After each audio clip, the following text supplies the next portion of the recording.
महिलेचा खून करणाऱ्या विधी संघर्ष बालकाच्या गुन्हे शाखा आणि तीर्थपुरी पोलिसांनी आवळल्या मुसक्या. महिलेनं मोबाईल पाण्यात टाकल्यानं विधी संघर्ष बालकानं केली होती महिलेची हत्या.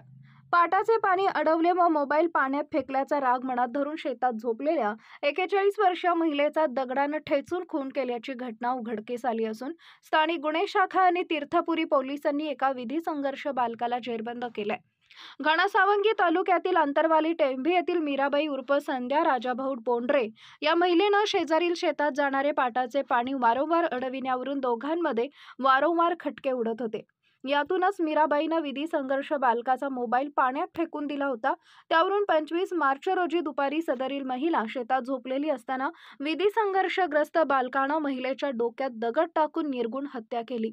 दरम्यान स्थानिक गुन्हे शाखा आणि तीर्थपुरी पोलिसांच्या मदतीनं विधी संघर्ष बालकाच्या आज मुसक्या आवळल्या.